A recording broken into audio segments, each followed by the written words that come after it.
சுத்த நாமத்துக்கு மகிமை உண்டாவதாக. இந்த புதிய நாளை தந்த தேவாதி தேவன் ராஜாதி ராஜாவுடைய சித்தம் நிறைவேறும்படியாய் சித்தம் உண்டு என்று சொன்னவர் நாம் எல்லாவற்றிலும் சுத்தமாகத்தக்கதாய் தேவன் நம்முடைய நடுவிலே அற்புதங்களையும் அதிசயங்களையும் செய்கிற தேவனாய் கர்த்தர் நம் நடுவிலே அற்புதங்களை செய்து நம் ஆக்கினைகள் எல்லாம் அகற்றி நம் எல்லா தேசங்களிலும் நம்மை கீர்த்தியும் புகழ்ச்சியுமாக வைக்கும்படியாய் நம் மூலமாக அவருடைய நாமம் கீர்த்தியும் புகழ்ச்சியுமாய் உலகமெங்கிலும் பிரசித்தப்படுத்தப்படும்படியாய் என் நாமத்தை பிரஸ்தாபப்படுத்தும் எந்த ஸ்தானத்திலும் வந்து உங்களை நான் ஆசீர்வதிப்பேன் என்று சொன்னவர் நம்மோடு இருக்கிறார்.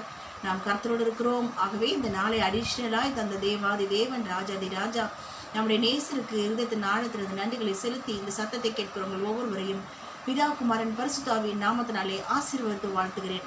இன்றைக்கு கர்த்தர் ஆதாரமாய் கொடுத்த வேதவசன பகுதி சங்கீதம் 89:4 சொல்லுகிறது, என்றென்றைக்கும் உன் சந்ததியை நிலைப்படுத்தி தலைமுறை தலைமுறையாக உன் சிங்காசனத்தை ஸ்தாபிப்பேன் என்று ஆணையிட்டேன் என்றீர்.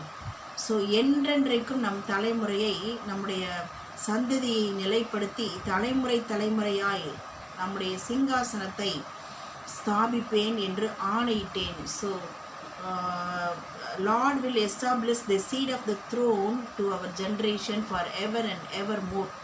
ஸோ நம் சந்ததியுடைய சிங்காசனத்தை நிலைப்படுத்தும்படியாய் கர்த்தருடைய ஆவியானவர் செயல்பட்டு கொண்டிருக்கிறார். So whose or which generations throne established for ever and evermore என்பதை தான் இன்றைக்கு பார்க்க இருக்கிறோம்.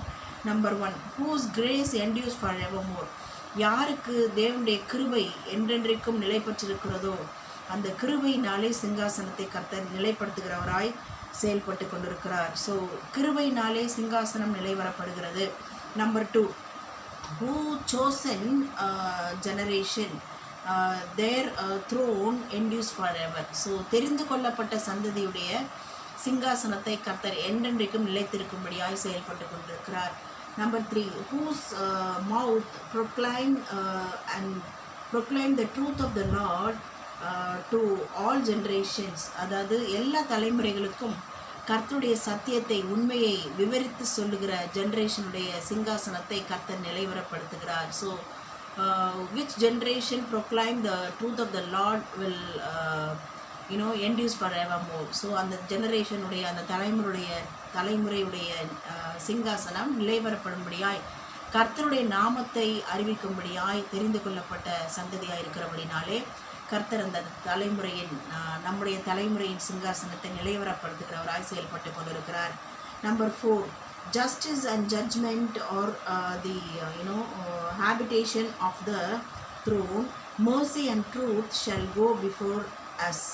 ஸோ அதாவது நியாயமும் நீதியும் நம்முடைய சிங்காசனத்தின் நம் சந்ததியின் சிங்காசனத்தின் ஆதாரமாக இருக்கிறது. அதே சமயத்தில் கிருபையும் சத்தியமும் ஒன்றை ஒன்று சந்திக்கும்படியாய் நமக்கு முன்பதாக கிருபையும் சத்தியம் நடக்கும்படியாய் கிருபையும் சத்தியம் நமக்கு முன்பாக நடக்கிறது, நம் சந்ததிகளுக்கு முன்பதாக நடக்கிறது. ஆனால் நீதியும் நியாயமும் கர்த்தர் எப்பொழுதும் அது நிலை பெற்றிருக்கும்படியாய் நீதியையும் நியாயத்தையும் நம்முடைய சந்ததியின் ஆதாரமாய் கர்த்தர் விளங்க பண்ணி கொண்டிருக்கிறார். ஸோ நீதியும் நியாயமும் ஆதாரமாக இருக்கும், சத்தியமும் கிருபையும் நமக்கு முன்பாக நம் சந்ததிகளுக்கு முன்பாக நடந்து செல்லும். ஸோ கிருபையும் சத்தியமும் நியாயமும் நீதியும் நம் சந்ததியுடைய சிங்காசனத்தை நிலைவரப்படுத்துகிறதாய் கர்த்தர் செயல்பட்டு கொண்டிருக்கிறார். Number 5, we shall rejoice all the day in the righteousness shall be exalted.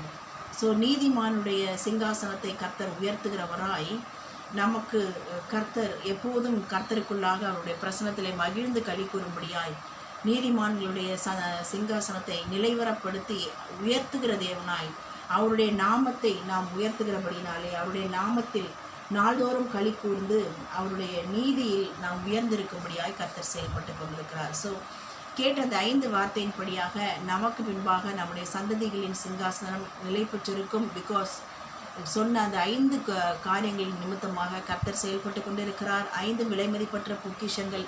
ஆகவே தொடர்ந்து நம் சந்ததியுடைய சிங்காசனத்தை நிலைவரப்படுத்தி கர்த்தர் எல்லாவற்றுக்கும் மேலாக உயர்த்தப்பட்டு அவருடைய நாமம் பூமி எங்கும் பிரஸ்தாபப்படுத்தப்படும். அவரே என்றென்றைக்கும் உயர்ந்திருப்பார். கர்த்தர் ராஜரீகம் பண்ணுகிறார். ஆகவே அவர் நீதியில் பிரியமுள்ளவர். அவர் நீதி நியாயங்களை செய்யும்படியாய் கர்த்தர் நம்மையும் நம் சந்ததியும் தெரிந்து கொண்டிருக்கிறபடினாலே கண்டிப்பாக நாமும் நம் சந்ததியும் கர்த்தருடைய நாமம் உயர்த்தப்படத்தக்கதாய் எப்பொழுதும் உயர்ந்திருப்பது நிச்சயம். ஸோ கர்த்தர் தாமே நம்மையும் நம் பிள்ளைகளையும் சந்ததிகளையும் தலைமுறையாய் 1000 தலைமுறை மட்டும் அவருடைய கற்பனைகளுக்கு பயந்து நடுங்கி கீழ்ப்படுகிற நம்மையும் நம் பிள்ளைகளையும் 1000 தலைமுறை மட்டும் இரக்கம் செய்கிற தேவனாய் அவர் செயல்பட்டு கொண்டு சிங்காசனத்தை உறுதிப்படுத்தி நிலைவரப்படுத்துவார். கர்த்தர் தாமே நம்மை தொடர்ந்து நம்மை நம் சந்ததிகளை மகிழ்விப்பாராக. God bless you all. Amen.